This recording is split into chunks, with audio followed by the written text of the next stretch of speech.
अगर आपको एक स्टार्टअप बिल्ड करना है, एंटरप्रेन्योर बनना है, बनना चाहते हैं, आप एक एंटरप्रेन्योर है, वांट रखते हैं, सोलोप्रेन्योर है, अकेले शुरू किया है, 3 बातें याद रखिएगा। जो मुझको भाता है, जो मुझको आता है और जो बाजार चाहता है। जब तीनों का कॉम्बिनेशन बन जाता है तो पैसा अपने आप खूब आता है। जो मुझको भाता है, व्हाट एक्साइट्स मी, जो मुझको आता है, जो मेरा स्किल सेट है, जो बाजार चाहता है, जो कस्टमर की डिमांड है। आप एक 2 साइडेड लिस्ट बनाइए। कई स्किल ऐसे होंगे जो आपको आते हैं लेकिन आपने उसका इस्तेमाल नहीं किया, और कई स्किल ऐसे होंगे जो आपको आते नहीं हैं लेकिन आप उसका इस्तेमाल करने का प्रयास कर रहे हैं। देखिएगा जरा, अपने आप को समझिए, आपके टॉप स्किल क्या है। रिकॉल करिए, कब आपने कुछ जिंदगी में बहुत अचीव किया था, कब जिंदगी में बहुत फास्ट थे या बहुत एफिशिएंट थे या बड़ी अचीवमेंट थी या कुछ पैसा बचाया या बड़ा पैसा कमाया या बड़ा कस्टमर लेके आए। अमूमन गलती क्या होती है? अमूमन गलती ये होती है कि पहले ठा फायर, फिर रेडी, फिर एम। होना क्या चाहिए? एम, रेडी, ठा फायर। उल्टा कर देते हैं, गोली पहले चला देते हैं। यानी कि स्टार्टअप पहले शुरू करते हैं, तैयारी बाद में करते हैं। और 90% फ्रीलांसर यहीं से गलती करके बैठते हैं। तो फ्रीलांसिंग एक स्टेपिंग स्टोन हो सकता है आपके लिए। हर छोटा बदलाव बड़ी कामयाबी का हिस्सा बनता है। आप शुरुआत में इंडिविजुअली करेंगे, पर लेकिन क्या है, सरकारी मानसिकता, हाँ, जो काम करे उसकी उंगली करो, जो काम ना करे उसकी चुगली करो। आप देखो आपका कारण क्या है। कहीं आप ऐसी मानसिकता से तो नहीं कर रहे काम? क्योंकि क्या है, देखो, पहले आपको देखना पड़ेगा कि आप नौकरी से निकले हो या निकाले गए हो।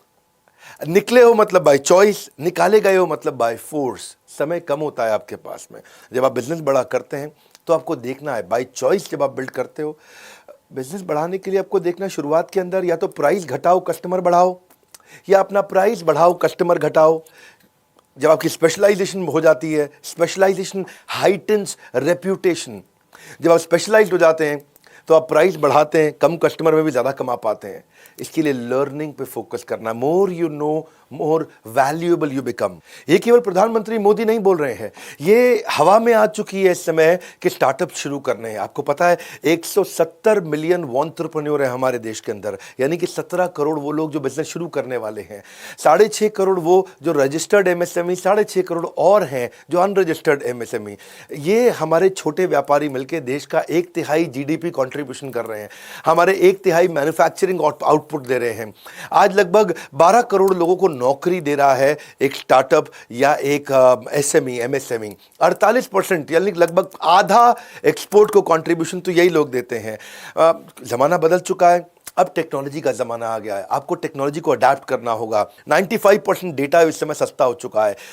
ट्राई कहता है कि 75 करोड़ लोग अगले साल तक इंटरनेट यूज़र हो चुके होंगे। 100 मिलियन डिजिटल ट्रांजैक्शंस आरबीआई कहता है रोज़ की होती हैं। और कोविड का इम्पैक्ट तो ऐसा रहा है कि 5 साल बाद जो ग्रोथ आनी थी डिजिटल ट्रांसफॉर्मेशन में, वो आज ही आ चुकी है। वो 8 हफ्ते जो थे ना, वो 8 हफ्ते यानी कि अप्रैल के 4 और मई के 4, उसने पूरी दुनिया बदल दी है। आज एडटेक के अंदर, टेक्नोलॉजी बेस्ड एजुकेशन के अंदर, आप जानते हैं कि पहले $400 मिलियन का इन्वेस्टमेंट आया था पिछले साल, यानी कि पिछले से पिछले साल, और ये जो कोविड वाला साल गया है $400 मिलियन से लगभग $2 बिलियन, यानी 5 गुना ज़्यादा इन्वेस्टमेंट आ रहा है कि जब कोई टेक्नोलॉजी एनेबल्ड एजुकेशन हो रही है। आज 250% ज़्यादा ग्रोथ हुआ है, ऑनलाइन कोर्सेज के बारे में सर्च कर रहे हैं।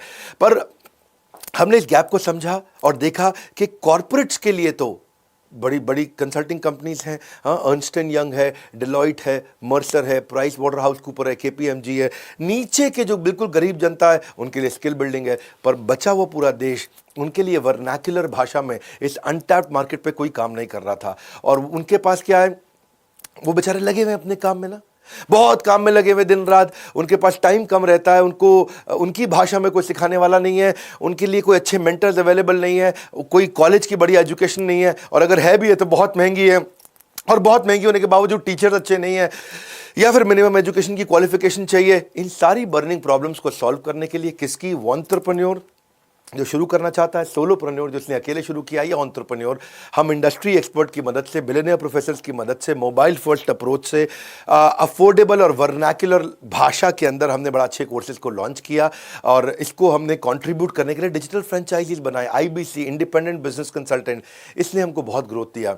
पिछले साल इसी समय में फरवरी के महीने में मुझको याद है पिछले साल लगभग हमारे 100 आईबीसी थे, आज 10,000 आईबीसी है। और इस माध्यम से आईबीसी जिसको कि हमने देखा कि 18 साल से 35 साल का एक यंग लड़का या 15 साल से 35 साल का एक यंग लड़का जो लो या मिडिल इनकम ग्रुप का है और कहीं से भी हो सकता है देश में, वो फ्रीलांस होकर, पार्ट टाइम होकर, फुल टाइम होकर के हमारे साथ काम कर सकता है। उसको स्मार्टफोन यूज करना आना चाहिए, सोशली हाइपर एक्टिव हो, पैशनेट हो, अर्निंग लर्निंग नेटवर्किंग पे फोकस करना चाहता हो। उसको हमने एक अच्छा कंटेंट दिया कि Harvard, Wharton, Stanford, INSEAD, London School of Business के बराबर का कंटेंट दिया। इंफॉर्मेशन नहीं, एक्शन पे फोकस किया, बिलियनियर प्रोफेसर को साथ में लेके आया। आज जिन लोगों का कोई वजूद नहीं था, आज उनका भी वजूद बन पड़ा है, आज वो भी लाखों में कमा रहे हैं।